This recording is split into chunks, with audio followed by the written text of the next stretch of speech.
Hello, everybody. Welcome to Planet FPL. Who knows what season? Who knows what episode? My name's Serge, My name's James.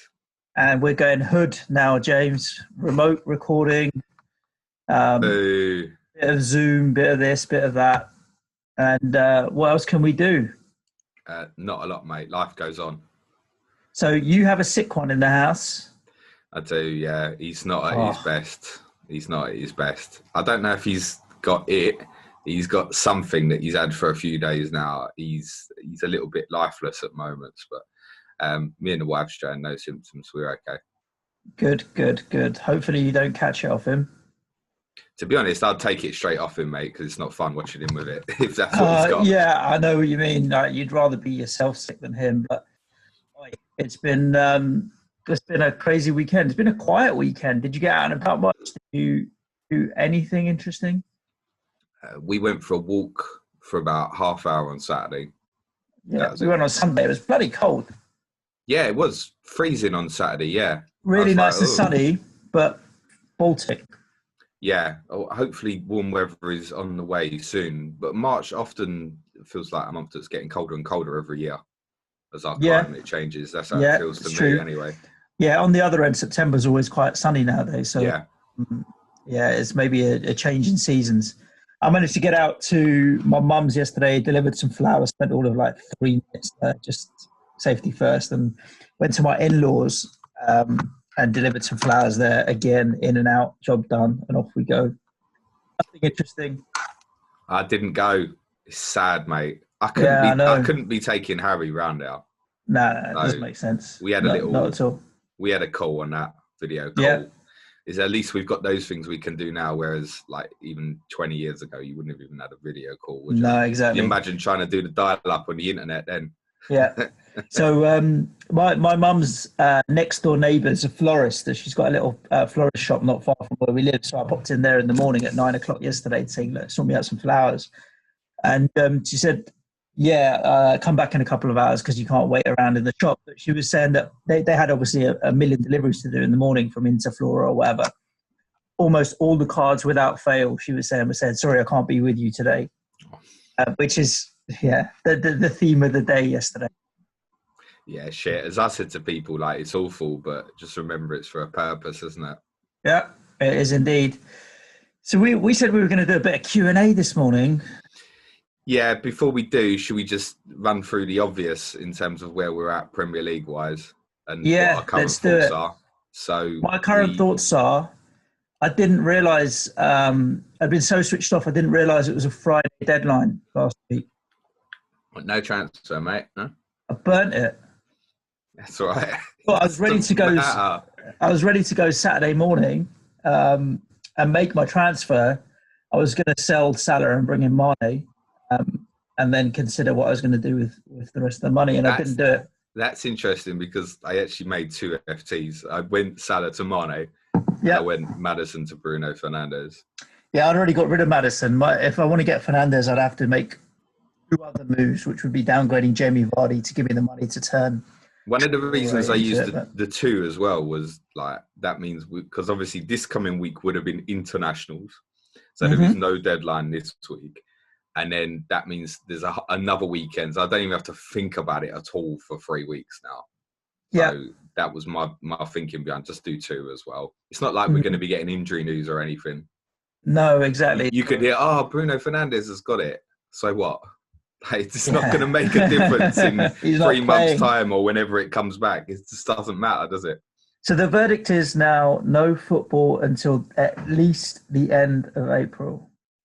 Yeah, April 30th is the date. As I'd said on one of the pods last week, I think for us to complete by end of June, we'd have to restart no later than second week of May.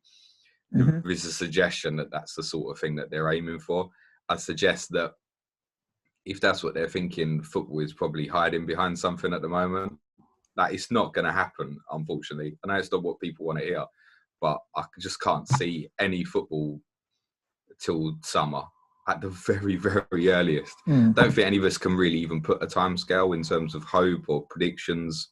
If I was to do so, I'd say I think like August might be realistic. I really don't know, but the idea of restarting in May, it's not going to happen. I had one idea about having all the games in like an area in the Midlands behind closed doors or something, to keep all players for sort of like a 6-week period in the same sort of area or something, so there wasn't travelling. It's not going to happen. No, I don't see how that would happen. And like it's just a case of just wait. It's just a case of just wait. UEFA want all the European leagues to like finish by June the 30th. Like, what chance have they got in Italy and Spain at the moment as well? So three of their biggest leagues that will impact what happens with European football, Serie A, La Liga, and the Premier League, like, they're nowhere near it. And Bundesliga is going to be the same as well.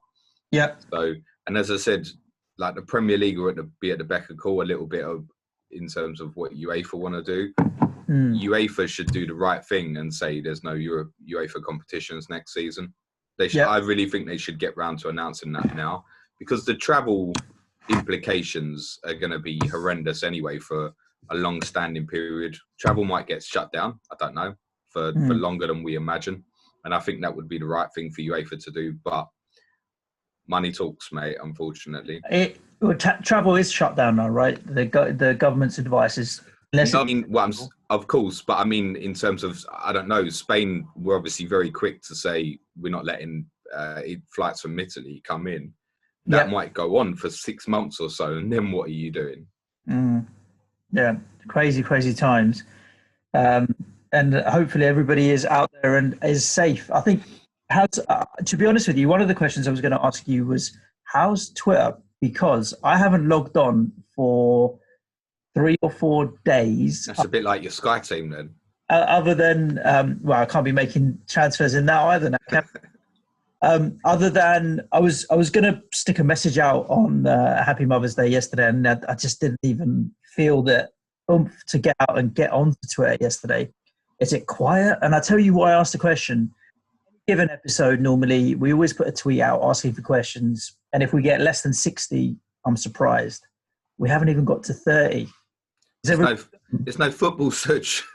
Yeah, but is everybody gone? Is everybody taking time out now? I think a lot of people have, yeah, but there's a lot of people obviously scrolling. Right, what else are you going to do other than if you've got a Twitter account? That's the best way of keeping news, isn't it? Is to just keep looking through Twitter. My timeline is basically, unfortunately, a frightening story of disease at the moment, with the odd good stuff like the CMFPL guys are doing for the 01-02 season. Yeah. And the odd kind of, who was your best transfer?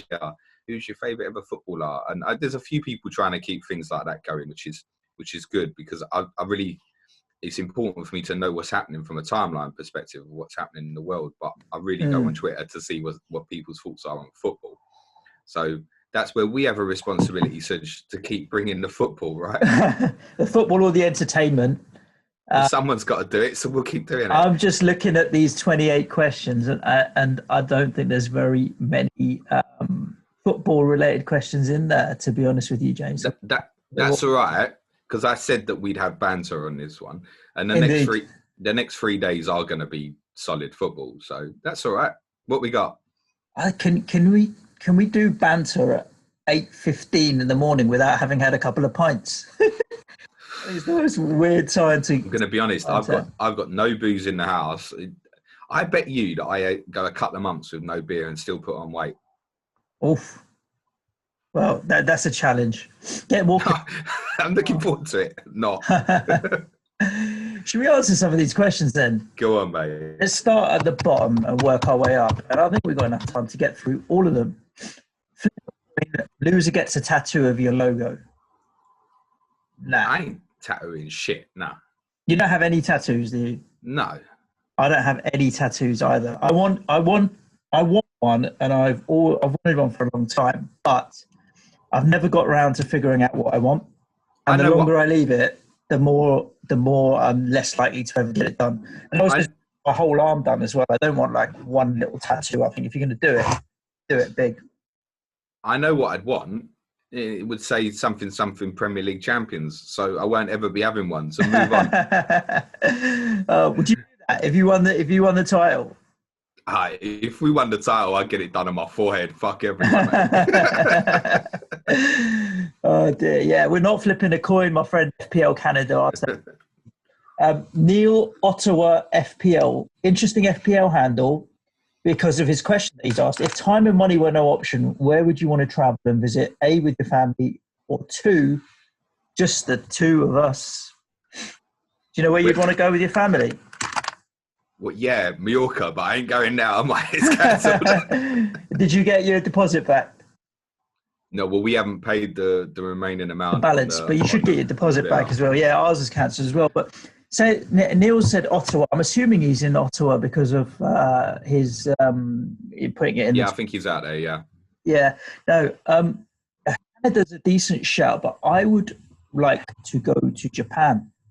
My original plan this summer was to take a family trip to Japan, mate, with the Olympics, and then take the bullet train and go to like Hiroshima and Kobe and all of that kind of stuff. I think Japan's the one I want to go to with the family, travel around and see where Mr. Miyagi was born. You know what I mean? That's got to be a historic place. Do the crane kick on a rock somewhere. Yeah. On a more realistic note, when Centre Parks reopens, maybe. Yeah, that's true. At the moment, it's like nowhere. Thank you very much. If it was just the two of us, where would we go, James? I know where you'd pick. Amsterdam. Possibly. Nah. I'd say where would be a good shout where I've been is Prague. Prague's great. Prague and Budapest, two good Eastern European cities. You to India, mate. India? Yeah. Are we not like obliged to go to Kenya? Yeah, well, Kenya's next year, assuming that we're allowed. But India, for a couple of reasons. We can't even do a Planet FPL live in London at the moment. No, that's true. Yeah, but regular listeners will know that you can't handle spicy food, so that'd be an experience getting out to India and seeing what happens with that. I don't mind chili McCoys though; they're all right. Yeah, but I wouldn't mind traveling around there with you, or yeah, Budapest or Prague would be decent. But we'd have to go somewhere where there's football, really, and that would have to be Maracanã. Nah, Buenos Aires, mate. Now we're talking. Because I want to get me to River and Boca one day. That's a life ambition to get to that game, preferably at Boca. Yeah. Would you go corporate hospitality just to stay safe? Nah, I'm still like got hooligan nature inside me, although I don't think it. So yeah, put me in the home end at Boca. Sounds like fun, mate. Oh dear. John Castle, are you worried about where your next haircut is coming from? I'm going to find a way of getting some clippers, mate. I'm going to have to do it. Is that because the hairdressers are all closed? I don't know, but who wants someone else's hands in their head at the moment? I had a haircut last week, nice fade ready, and I think I'm good for about 3 or 4 weeks. Yeah? Yeah, I'm good for about 3 or 4 weeks. Someone asked the question in 3 or 4 weeks again, what are you doing now? Yeah. I need some clippers. I can't look at his head. I can't get it that wrong, surely. No, you just go same all over. I better fuck it up though. We'll see. Yeah, you can get clippers for about 15 quid, James. Yeah, that'll do. I'm going to find haircut something. Ever again. Will Amazon deliver me clippers? Yeah, true. There you go. That's one thing that was out on the roads quite a lot over the weekend, wasn't it? Delivery drivers, everything getting delivered to people's houses. Now, what was a lot on the road was people in their cars queuing up to go to supermarkets. Yeah, I think that's calmed down a little bit now. Yeah, really? You said you haven't been on Twitter for a while. I suggest you have a look, mate. It's not calming down at all, mate. Oh, really? Yeah. I haven't been to the supermarket for about 4 weeks and I've got no plans on going. I don't know. Just go in the afternoon. What's wrong with people? If you've got to go, fine, but go in the afternoon. Yeah, exactly.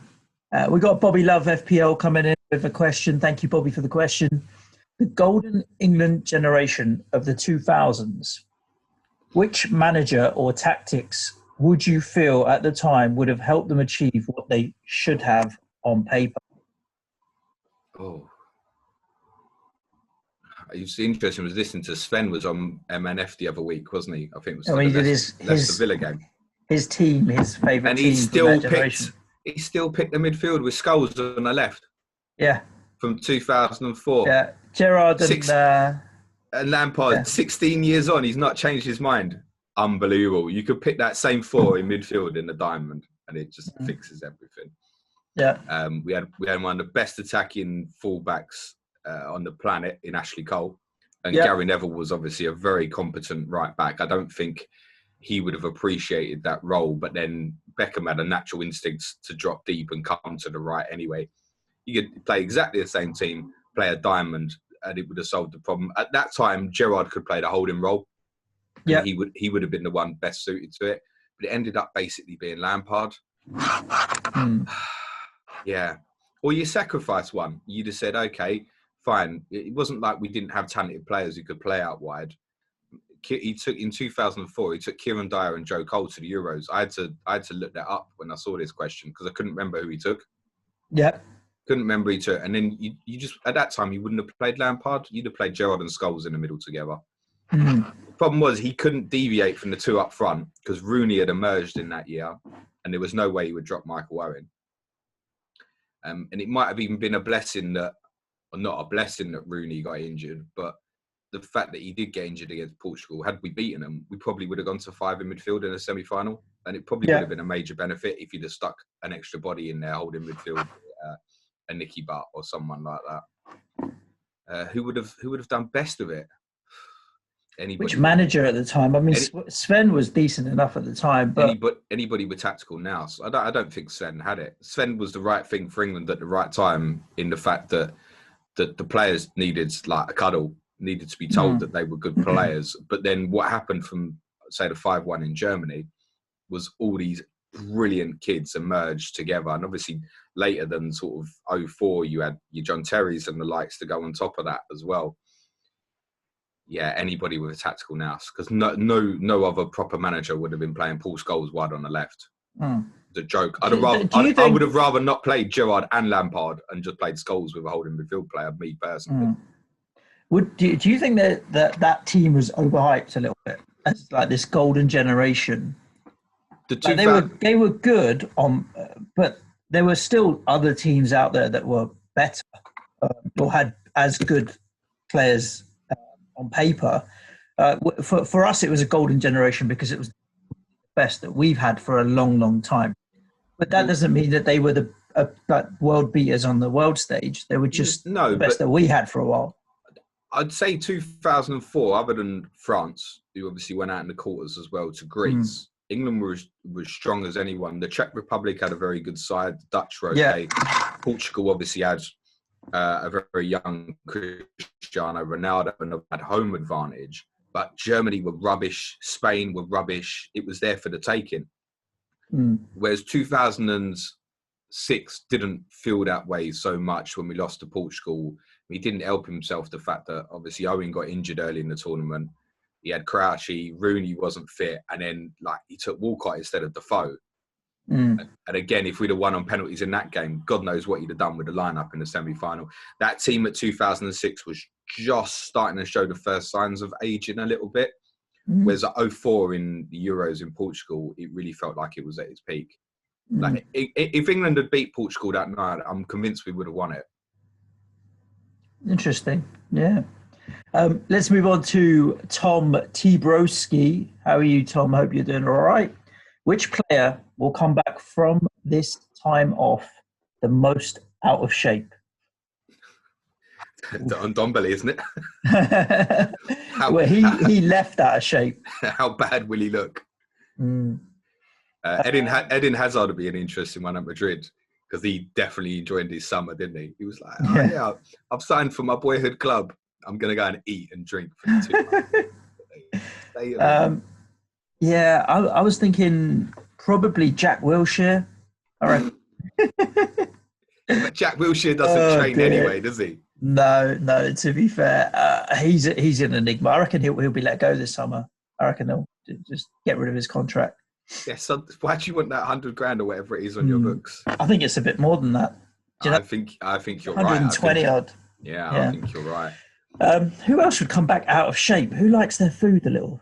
You need someone like you wouldn't expect. Like say Salah came back fat or something. That would be banging. Oh dear. That's an FPL account that's due to be started. Fatsalad.com. You know, like when you do the hand over your mouth when you're trying to hold a burp in. That's what you want to see. Salah first came back, holding in his burping. Yeah, Salah's. Salah and Mane, the pair of them, both come back fat. And Liverpool still win the league. I feel like some of the South Americans might let themselves go, maybe. Really? I always thought it's the British players that don't follow. Well, like, no, they say like someone nutrition. like Tevez. Tevez used to get the ump, didn't he, every now and again? And he you could see he'd put on a bit of timber. I don't know, maybe someone like Aguero just thinks, I'm done with this shit, bollocks to it. Yeah. I'm gonna get fat. Kevin De Bruyne comes back a little tubbier. I reckon Kevin De Bruyne is smashing balls at his garden fence every day, over and over again, mate. You think he's got a fence in his garden? I think he's probably got a couple of acres out there. Yeah, but he doesn't want to go too far into those acres because he doesn't know what's at the other end. So he's built a fence now, mate. FPL Husker Do, the HP Weaver on Twitter, if you want to follow him. Are all your work colleagues Planet FPL fans, such as the boss after all, so I expect it's written into their contracts that it's mandatory to tune in. Thanks for everything you do, guys. The pod's really special. You put in so much into it. Do you know what? I can answer. Go on. We need to start slagging our work colleagues off in the middle of the podcast. Well, that's exactly one a week. That's exactly what I was going to say. I was going to say I don't like none of them, and I'm all right saying that because I know they ain't listening. I don't think anyone does from work listen. To be honest, you don't even listen back to this podcast. Yeah, that's true. I don't listen, but I'm in it, so I know what we talked about. There's no work FPL league. No, there was one. That's how they started. Yeah. What, with like 5 people out of? Yeah, but I won it by a long way. Yeah. Yeah, I don't think anyone else at work cares, to be honest. Not even Manchild listens, but I get the rolling of the eyes right around the office. I'm recording again, are ya? Yeah. Yeah, and fucking what? Go back to your keyboard. Leave me alone. Yeah, exactly. Leave me my microphone and my football. Yeah, exactly. So the answer to that is no one listens. No one cares. But James, they'll be jealous when we're millionaires, mate. Don't worry. No, I doubt it. I doubt it. FPL Savage, the current Ronaldinho situation. How did the Ballon d'Or winner land up in a Paraguayan prison? Is he still out there? Apparently so. He's still in jail. I saw some clips of a football match. They won 11-2 and they got a pig for it or something. So he was doing, he's bankrupt, right? So they were doing some dodgy dealings or some fraud, and that's what he's been banged up for. What a player, man! Like, really? You know, if you went down the park and you were like, people say, "Oh, he's your greatest player ever." You know, I wouldn't say Ronaldinho is that. If you went down the park and you would want to see a player, he'd be top of the list. Oh. You'd want to see fat Ronaldinho, who'd been hibernating for 6 months, come down and kick ball. Yeah, his skills were another level. Absolutely. Different techers, and he enjoyed it, didn't he? Yeah, that's the thing. Like, Messi's by far the better footballer and will have won more games and affected games more, but Ronaldinho might have had as many off your chair kind of ridiculous moments of stupidity. His no-look passes. But if you just watch YouTube and you just watch a series of them, it's just absolutely incredible. You know what I love about him, looking back on it, is like Messi and Ronaldo will finish careers. Yeah. People can't just recover mentally. But Ronaldinho used to finish careers and laugh in their face while he did it as well. But not intentionally. He would just spend most of the game laughing. The one for me always that stood out, I've spoken about this on the pod before, when he got the whole of the Bernabeu to like stand up and clap him. Yeah. In a Barcelona shirt. That's like immortality, mate.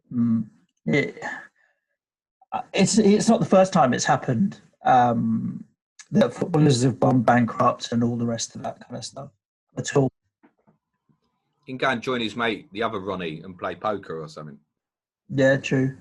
Did you watch the Maradona program the other day? I've taped it. I haven't watched it. I haven't watched it either. Maybe we should watch it and do a little special on Maradona. Someone has put a question. That's another nutter. Maradona, I think. He was a nutter. Someone has put a question about Maradona. We'll get to it then. We'll talk about him when we get to him. Let's look at Pirlo's pen, FPL Pirlo.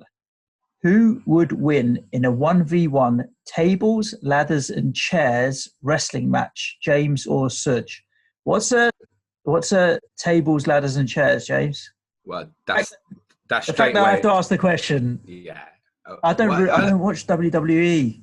Oh, you've got that bit right. Yeah, it's WWE. I know they used to get the chairs and banging them on each other's head and stuff. Hacksaw Jim Duggan and all of those guys. WrestleMania's cancelled, isn't it? Yeah. Sad, man. Bad times. Yeah, it would definitely be me, because at least I don't know rules, or the fact that there is no rules.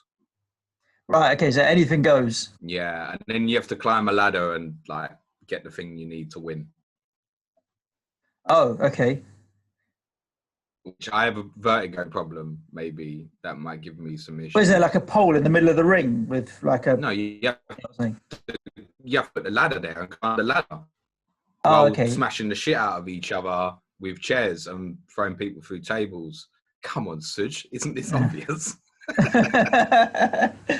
And this ladders, chairs, and tables thing is a multi-million-pound sport. No, definitely not. Because it sounds like something my 6 and 7-year-old invented.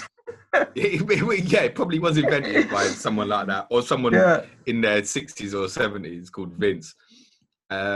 It's a gimmick match, isn't it? Everything in wrestling is gimmick. Yeah. FPL Oil Baron has been a long-time supporter of your club and donated 200 million for you to spend as you wish on your club. What or who are you buying? West Ham. You'll buy the whole club. I think you need a couple quid more. Yeah, it's true. Yeah, I'll give you that. Yeah. Current market rate supply. You ain't getting a lot with that, are you? Man, 200 million is not a lot. Do you know, I'd probably try and buy the stadium. With that, I would be buying the 2 best fullbacks I could possibly get, and I'd be buying a whole midfield player. I would go to Bayern Munich and ask them for Davis, Thiago, and Kimmich, and ask him if 200 million's enough. I suspect it wouldn't be. Probably not. You might want to, you could get a bit of change out of Ben Chilwell. If you want Ben Chilwell, I mean, it's like I don't know what's happened with him, is it? No, I don't think he's. I don't think he's particularly a good choice. Yeah. No, I would have Ben Chilwell all day long. By the way, I would definitely have Ben Chilwell. No problem at all with that. That will do. Whoever owns the Olympic Stadium's not doing financially particularly well. It wouldn't surprise me if 300 or 400 million got the stadium, like the whole lock, stock and barrel. We were able to buy it at some point. So I'd try and do that, because I think, to be honest, it's not as bad as some people make out in terms of what the situation is with the stadium. But yeah, it's not great. You said it. I'm quite happy with mine. So one good players-wise, at the moment. Players-wise, I think we need a replacement for Aaron Creswell. He's definitely showing his age now. And our goalkeepers, I mean, Fabianski's 34, turning 35. Randolph, we bought, is 32. I'd probably, I mean, if you offered Manchester United 100 million for Dean Henderson, would they take it? 100 million? Yeah. Yeah, of course. Yeah, fine, I'll do that then. Take off that. Jesus, well, you're not much for a negotiation table, are you? Now, 50 million and get Dean Henderson, no problem. You think so? Mate. Yeah, of course. Yeah. What can United say? Oh, yeah, no, we won't take 50 million, but oh, yeah, you're on the bench for De Gea. Like, come on. Well, I think he'll be pushing De Gea. They may let De Gea go. But look, Kepa went for what, 72? That's probably a bad it was a ridiculous analogy, amount of right? money, wasn't it? But what did they pay for Alisson? Was it 60 odd? Yeah. Well, I know which one was the better buyer, by the way. All right. So 60 million, let's say, for Dean Henderson. But I definitely think he's one that's worth whatever. That's a mad amount of money. I think if Spurs let Hugo go, they'd be letting him go for about 15 million, mate. It's a mad. You don't need to go that high for a goalkeeper. Goalkeepers just don't seem to command the money, do they? But then you look at Liverpool with Alisson versus Liverpool pre-Alisson, it just makes such a big difference. I don't think like what Chelsea did with Kepa, blowing the 70-odd million because they panicked when Courtois forced through the move to Real Madrid. Like, strategy-wise, you don't need to do that. No. You can get good, experienced goalkeepers. And it's a sort of position as well that you don't need to lock someone down in it for 10, 12 years. That's always the idea. But how often does it happen? Has a team ever won the league with a crap goalkeeper? Probably not. Yeah, Man United, 99, 2000. They kept throwing it to each other, didn't they? Yeah. Like Taibbi and Tim Howard. That wasn't Barthez. That was pre-Barthez. Pre-Barthez, yeah. They had a year pre-Barthez. There's been other years. And Arsenal, maybe in 2002, spent quite a bit of the season without David Seaman, and Richard Wright played some games. He was useless when he came in from Ipswich. Stuart Taylor was third choice, played a number of games. So it can be done. Yeah, there we go. There's not too many teams that won a title without any good attacking players. No, that's true. But goals win games, right? Goalkeeper position is evolved and is obviously absolutely crucial, but there aren't too many great goalkeepers out there. You think of, like, let's say, more old-fashioned, the type of like Buffon. All these guys that talk about now, like Addison and Edison and that they're nowhere near Buffon at his peak, for example, or Schmeichel at his peak, in my opinion, in terms of their actual stopping ability. Yeah. Not such a big deal now. The main thing of a goalkeeper now is distribution.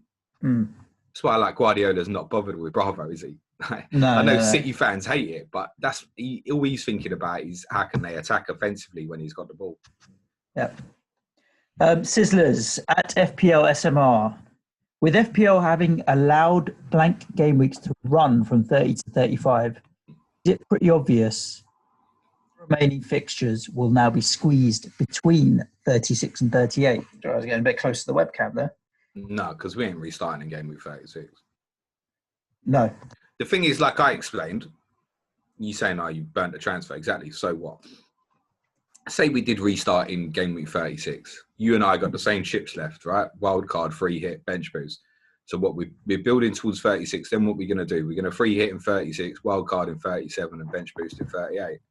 So what's even the point? Yeah, it has to be the only reason I'm bothering is on the off chance that they announce that they're going to be able to add game weeks 39, 40, etc. to the game, which I don't think they can. I think we're actually getting to the prospects with FPL where the most likely solution is that there will be a new game for the final 9 game weeks or whatever it is. I think that's more likely at the moment. Whatever they've done in the configuration of the game, they look like they can't reverse it. And I suspect whatever the ranks are now is how it will probably finish. And when we restart football in 2024 and play these last 9 game weeks, then they'll start a new game for it. That's genuinely where I think we'll be at. Sorry, that'd be a bit. Don't mind, I beat you. So I didn't really mean to upset the FPL community on a Monday morning, but there you go. Nah, I don't think that's. See, I see what you're saying. Where if there's only 3 game weeks and a lot of people have got a lot of chips left, it doesn't make any kind of logical sense. And then you're talking about 5 or 6 games being in a game week 38. You're not really managing your team at that point. It really is a set and forget and pray to God that everything works out. What do we do if we get to game week 38 and it's the same situation? They're going, okay, it's reset to June the 1st, right? And we've got no knowledge game week 38. What are we doing? We were activating our bench boost on the off chance. I'm not sure. This is my next question, right, to you. I was just thinking, how much notice will they give us? I don't think they've got a clue what they're doing, mate, because they don't know what the situation is. So they can't announce anything. The Premier League believing there's a plan they're going to restart in May. I can't see it. I don't know. I mean, Boris was talking about 10 weeks, 12 weeks, something like that. Yeah, so I see what you're saying. We're now almost into April next week, and then maybe end of May, potentially. But We would need 2 weeks, right, to ramp up preparation, organisation of travel for away fans, ticketing. They'd have to announce the fixture schedule for the rest of the season all at the same time, potentially. No, I don't think so We necessarily. need a minimum of 2 weeks, right, to get ready. Let's take the best case scenario that we do restart in mid-May. Right, one thing is a certainty: there won't be no fans there. No chance. It's not possible, mate. You think we're going to start behind closed doors? I think if we started on time, there's a chance we would start next season behind closed doors in August. Fans cannot go at the moment, mate. It's too much pressure on the NHS and other services, mate. One of the things that is holding back, supposedly, if all the players were isolated, say, for 2 weeks, one of the problems with restarting in May is that they'd have to have a designated ambulance on site in case someone suffered a head injury or something like that, right? Mm-hmm. And they don't even want to put the pressure on the one ambulance. No, I understand that. Yeah, this is going to be very interesting to see. When do you, I know you're quite an optimist. When do you really think this will restart? That is a good question. I don't know. June. 1st June. I'm beginning to think that August is unlikely. All right, as far as that, I'm going to be an optimist and go with 1st of June, and then it will unravel itself. I think this week's a really, really, really interesting week for Corona, generally for the whole population. But we'll talk about that at the end. Let's leave that C word out of it for now.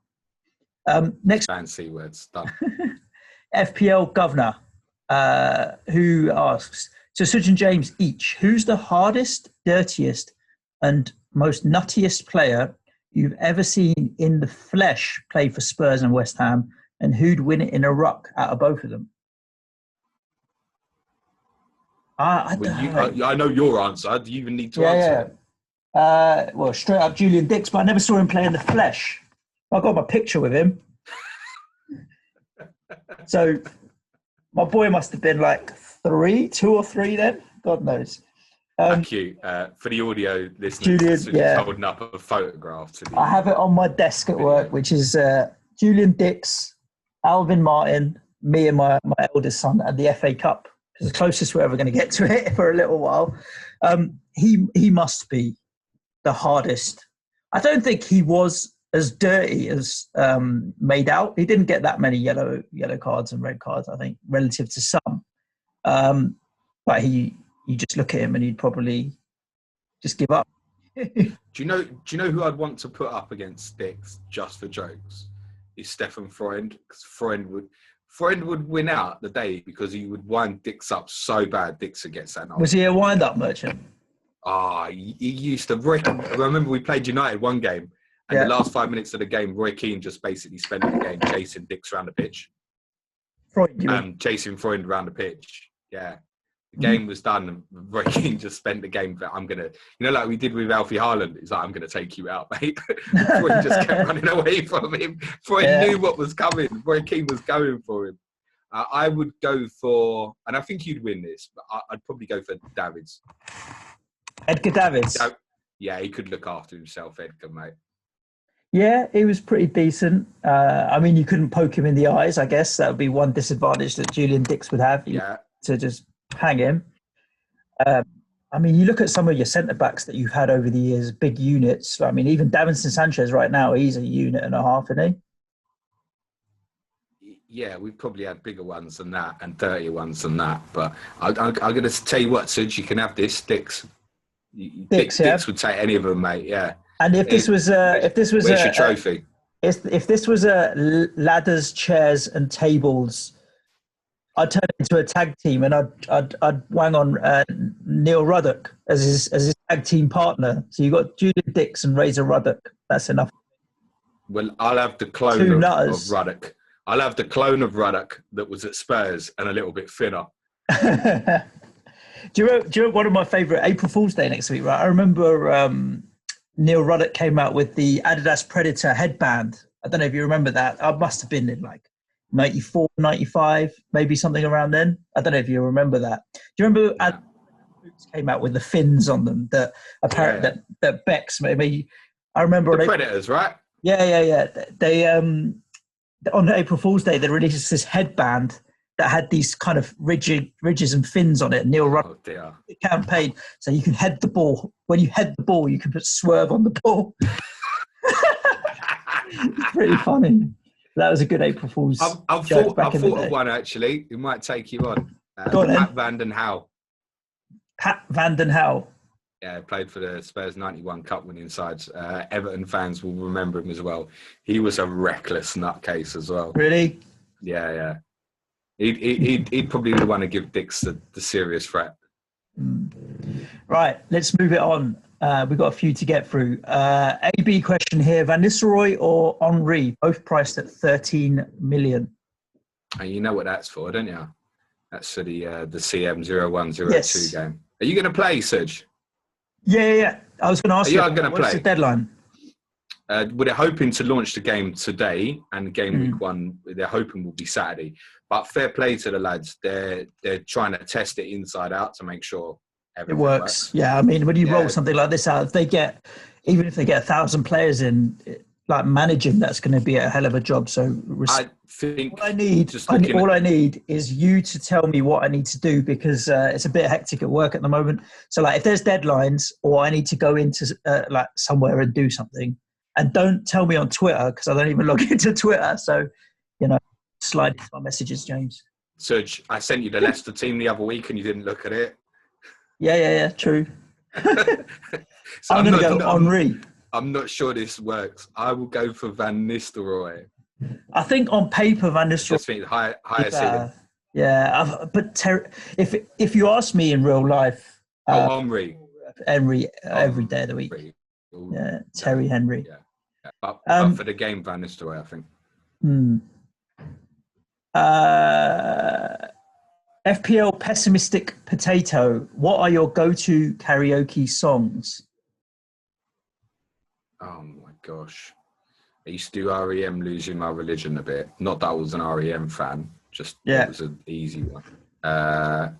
Creep. I did a couple of times. Radiohead. Okay. Mine's easy. That cleared a pub or two out. I'll default to any Bob Marley song. Creep. If it's by Standard, I'll do it. I haven't got much of a Jamaican accent, I don't really do it with. But Bob Marley's the one that's my go-to on a good old karaoke. Okay, cool. Gail Oakwell, ever been arrested? No, genuinely never been close. I've been close. I bet. Go on. I've been close. Go on. I've been close. But I wasn't arrested in the end. Yeah, no comment. But I've been close. It was in this country, if that's any help, as opposed to Brits abroad or whatever. Are we talking? Was this down to money or substances that alcohol? Be correct, or booze? You had too much to drink, yeah. Yeah. Just sitting on the wall drinking Super Skull, or no. So I went to university in Bath. The good old Roman city of Bath. Yeah, nice place. Not a big city, to be honest with you, in terms of population. I think a few 100,000. Then there's the best part of 40,000 students in the city. So the student population is quite a big deal. Anyway, being that it's the Roman city, they used to have like theme nights and all this kind of stuff, right? And one of the famous annual nights was a toga party. Basically, about 20,000 students taking a bed sheet off their bed from halls of residence, wrapping it around themselves, going out on the lash, dressing up in togas. If you get tanked up in a toga, bad things can happen. End of story. I think Suj ended up running around Bath naked, needing a No. Wouldn't do that. Right, we got clean sheet wipeout. That's what happened. Clean sheet wipeout. Straight after that. Clean sheet wipeout FPL. I don't know if this. We've answered this. I don't know if it's changed.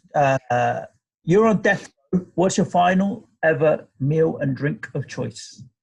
Kit King. That's the answer everyone wants to Chick hear. King. Yeah, I would have gone sausage, chips, and beans. I'm sticking with sausage. We have definitely done this before. Yeah, for sure. 100%. Jarvo, Jarv19. What's the most exotic football stadium you have visited? Exotic. I'm interested to hear what you're going to say first. We're going to say Goodison Park. No, I've been to a stadium that you'll be like, what? How did you get there? Nou Camp. I know you've been to Nou Camp. Zenit St. Petersburg.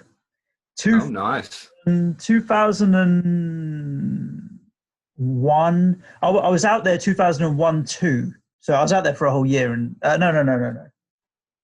Sorry, that was the summer before. I was in another city in Russia called Voronezh at the time. I didn't go to the football there because I was advised against it. They had a big hooligan problem. But the summer before, so 2000, the summer of 2000, I was in St. Petersburg for 4 weeks, and me and a mate from uni that I was out with went and watched the Zenit St. Petersburg game. There you go. As exotic as it gets for me. That used to be like with a big athletics track, didn't it? Far from the pitch, yeah. no roof. It was it was a small stadium at the time. It surprised me if there was more than 20, 25,000. Their rebuild's massive, isn't it? It's about 67, I think. I probably paid about £3 or something to get in as well, cheap as chips. I guess for me, then it's exotic. Then the only one I've been to in Europe that wasn't one of the biggest clubs, if you will, was Slavia Prague. Before they rebuilt theirs, was a small little pokey place. It was Valentine's Day. They put up a tifo before the game with like love hearts and that. We all pissed ourselves laughing. What the fuck? Is that your ultras? Crazy. Right, let's go to Brian Blades Attack, our friend from Glasgow. Brian came down to Manchester for the live, so I hope you're doing all right, Brian. If you could go back in time and be present at any sporting event of the past, what would it be? Spurs 84 UEFA Cup final. And any reason? Just seeing... Well, yeah, it's a trophy from the past, but also it was won at White Hart Lane as well. So people talk about that night fondly in terms of the atmosphere and that. So experience that again. That's the one I always say to people where, I mean, I was born like 5 months before that. So no, my dad didn't take me to that one. I'm sure he probably wanted to, the selfish bastard, but he didn't. So yeah, I would say that one, 84. Other than that, if you're saying non-Spurs, it would still have to be a football game. The obvious one to say is 66 final, but I think maybe more like maybe the 78 final in Argentina against Holland from an atmosphere perspective, that kind of thing. Yeah. What about like the Berlin Olympics before the war?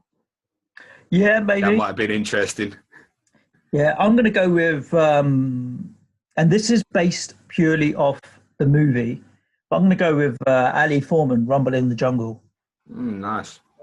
Nice hot weather in Africa, and watching Ali would be one I would want to see, and especially in a fight like that he was just a beast. He just took such a beating. I thought you might have said won. I thought you might have said England in Australia 03, because I know you like your egg chasing. Oh yeah, that's that would be one that I wouldn't have minded being at, but I've got fond memories of that from where we watched it in the pub that morning and that day. So I don't know if I'd change that. I had a good day that day anyway, as this is something I missed, and that the film was fantastic as well. So. Yeah, I'm going to go with Rumble. Any Muhammad Ali fight, but Rumble in the Jungle is the one. All right. Let's get back to these Twitter questions. So who do we have? Okay, Ian A. Davis. After watching Channel 4 documentary, do you regard Maradona as the greatest ever, or do you place Pele, Ronaldo, and Messi above him? Haven't watched the documentary, Ian, so that's on the to-do list. I've taped it. The missus said she wants to watch it as well. So I'm like, okay, we'll have a bit of that. No, I wouldn't place anybody above Messi. But then I never saw Maradona at his peak. I always think they're really hard things to do. Like if I speak to someone my age, impossible. If I speak to someone my age and they say Maradona, I do think you really are going off videos.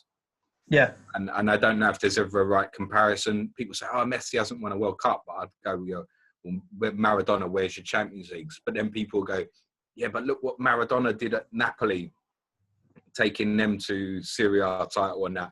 And you think of Messi and you think, as great as he was, if you'd have picked a three-man midfield around 2011, best in the world, you would have gone Busquets, Xavi, Iniesta. He literally had the best midfield combo in the world playing behind him as well. Mm. But Messi, for me, pure genius. And Cristiano Ronaldo would be second based on what I've seen. It's very difficult to put your Pelés, Maradonas, George Best, John Charles, your Cruyffs, all these players in there. I don't know how you do it off videos. So really difficult to say. So it would have to be Messi for me. Yeah, I'm with you. Like literally everything you just said. I would like to watch more. I'll watch the documentary, and maybe we'll come back and talk about Maradona a little bit more, because just everything about him is obviously way more interesting than Messi. He's just so crazy, is Diego. But yeah, I think Messi still sits top of the tree for me. I tell you, it would have been fun to see him play in the same team.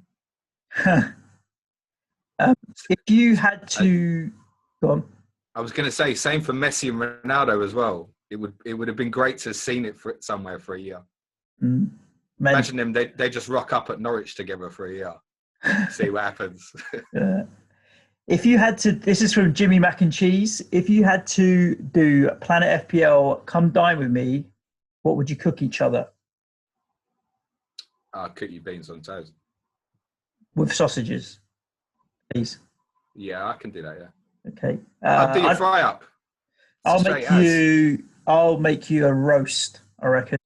We're sorted then. That's Sunday sorted, isn't it? Yeah. Roast chicken. So I'm coming to you for breakfast and you're coming to me for lunch. Is that how it is? I'm absolutely fine with that. We just need someone to stick the kettle on. Maybe we should do this FPL come dine with me, produce it in tag teams. So with tables, ladders and chairs. Lee and Sam, Tom and Nick. Who else is local to us in London that's producing content? Because everybody's spread out so far. Loads of people. How many people have we met in London through this, mate? There's loads. No, they're creating content. Yeah, quite a few, I should imagine. Yeah, all right. We're gonna make this TV show happen in 2024. So sign up now. Well, I remember, just a quick shout out, just to plug out one of our competitors, if you will. 3-5, who our Arsenal correspondent, is on Who Got the Assist this week. I think they recorded that last night. He is a cheating bastard. As correspondents go, I've never known someone to put themselves about like he does, mate. Unbelievable. Typical Gooner, mate. Typical. And he doesn't even, you know what? He doesn't even do it for money. No, he doesn't. He's just happy to put himself about for free. I don't know. Does he do it for the girls? At 352, Adam. Not with Tom and Nicky, won't. No chance. Oh dear, yeah. Right. What opinion, Hesquibo, FPL Hesquibo, what opinion do each of you hold that hardly anybody else shares? That's an interesting question. Feel free to limit the question to footy or answer it more broadly, whichever you prefer. It's a contrarian question, right? There's a really good book by a guy called Peter Thiel called 0 to 1 that it's a business focused book, but it's about creating, like, anybody can start a business that's another butchers or grocers or what have you, right? It's about starting something that doesn't exist, like literally from 0 to 1. Something like Facebook, for example, is a classic example. There was nothing like it, so you had to invent something completely. He invested in it, which is where he wrote this book from. I think he was one of the founders of PayPal, so he's rich enough. But anyway, one of the things is, what do you believe to be true that no one else agrees with you? Because if you really believe it and you can prove it, then you can build an entire business or something out of it, because eventually the world will catch up.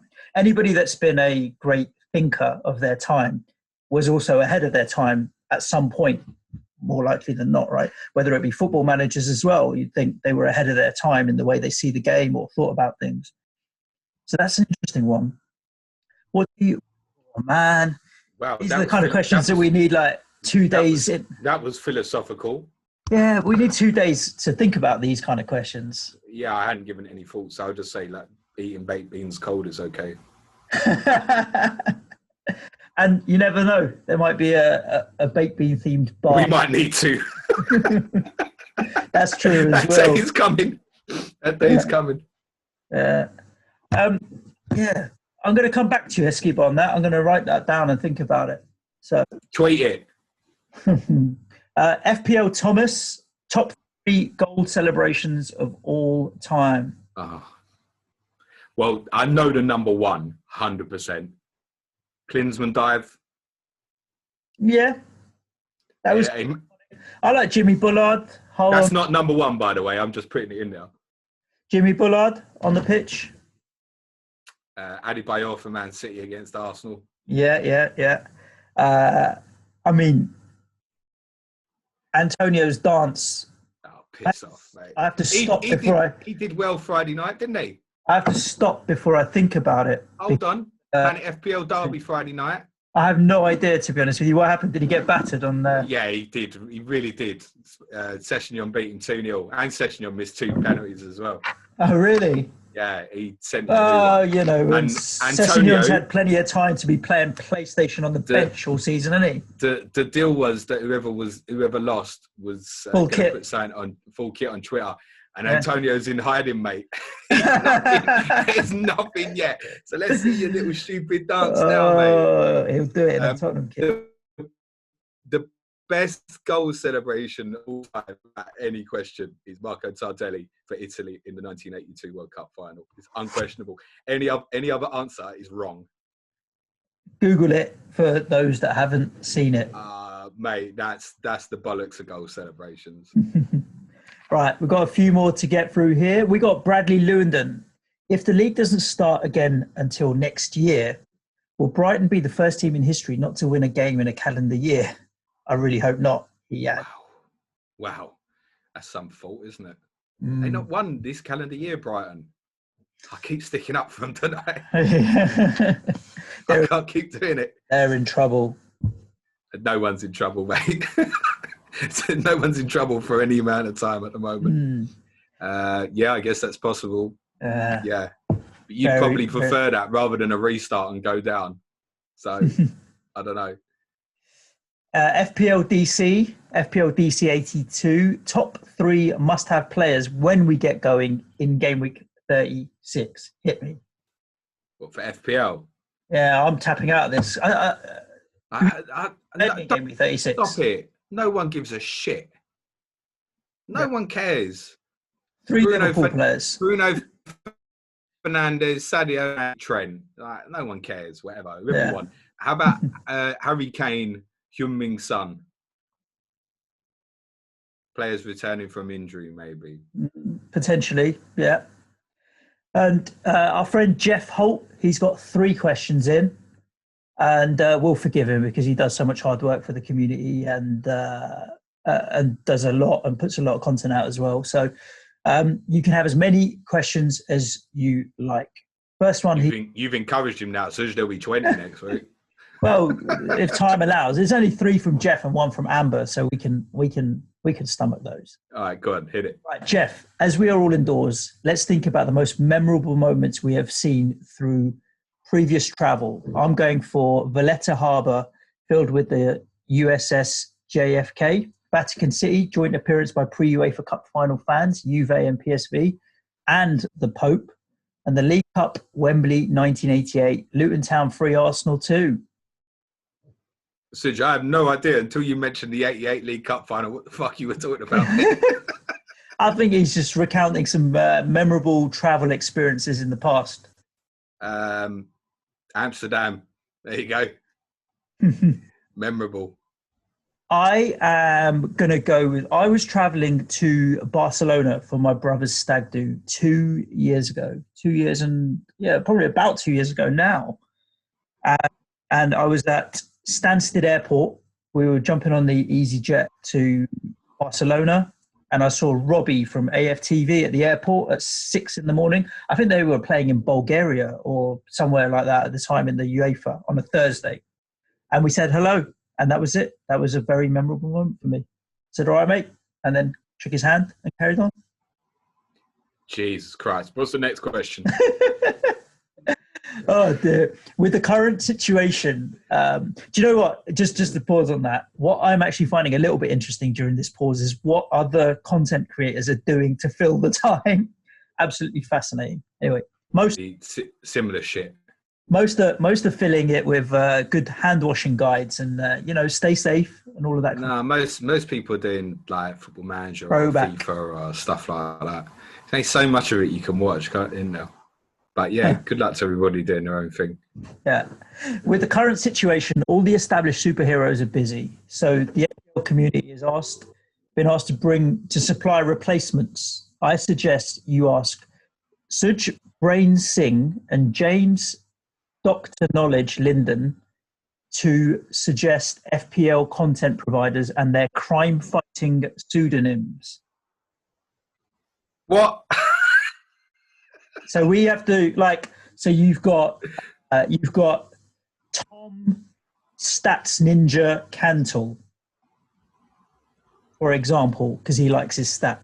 Well, have I got to pick someone to replace me on the pod? Or? No, we're turning FPL content creators into superheroes. Like easily, James, I will crush you with my little finger and my bicep Drury because his arms are about the size of my entire body. We're turning these guys into, yeah. So you've got Sam, Queen of FPL. Nah, my stare will destroy you. On field, right? So we've got to find their superheroes because her stare's pretty famous now. I think Tom he could capture some criminals by statistically confusing them into just surrendering, and Iceman he could pop someone's head with his little finger in his bicep, no problems, mate. Who else? Yeah, Brandon the Beard. Mm. I don't know if beard counts as a superpower, but that's beard, isn't it? Yeah, true. I don't know. I've not really. There's a few for you, Jeff. There. Right, and last but not least from Jeff, you have been given a magical DVD featuring 6 events. As soon as you eject the disc, you'll have a collection of it. The 6 events are 1 football match, 1 non-football sporting event, 1 film, 1 TV episode, 1 live concert, and 1 film. What would you choose for each category? 1, 2, 3, 4, 5. Don't get the last one because it's got a typo in it, but football match you'd watch again and again? Amsterdam, sorry to bore people, but I'm just reminiscing about a time not so long ago when everything was well. I don't know, I can't do all of these, but 1 live concert. I'm desperate. I know mine. Yeah. Prodigy, Brixton, 2005. I really, really, really want to see AC/DC in concert.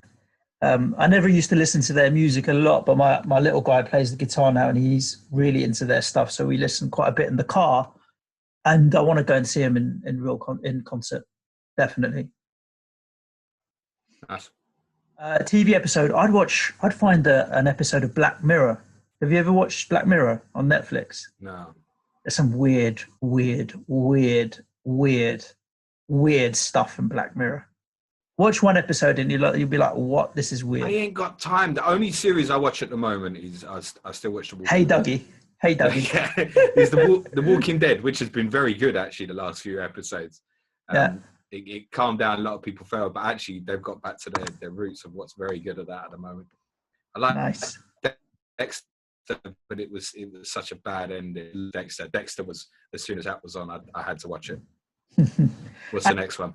Last but not least, because we've been through them all, Amber Redmond, save the best for last, of course. What's your hidden talent, James? Eating beans cold. Eating beans cold. I couldn't think of nothing. I haven't got any hidden. I found out that I was all right at this podcasting like a couple of years ago, which I didn't think was ever possible. That was a hidden. What, the ability? The ability to talk and listen. Yeah. I've always just been a pretender at listening. I do actually have to listen to you sometimes. I've got a few, but the one that is going to come out today is I'm actually pretty good at ironing shirts. All right, brilliant. I used to work in a clothes store when I was about 17, 18 or whatever, and it was everything had to be mint in this shop, so we'd have to re-iron stuff and put it on the shelves so that it just looked crisp, came out the packet. And so I got pretty good at ironing shirts. So, right. Is there a world championship for ironing? Not yet, but okay. The world keeps going at this rate. It won't be long before you'll see it appear on Twitter, mate. Everyone. The problem is when you give such an idea. Virtual ironing competition. Yeah, you give such an idea. That's what we get. We start a hashtag. Wait, 1 sec. What are you doing? I'm registering the Twitter handle Ironing World Championships.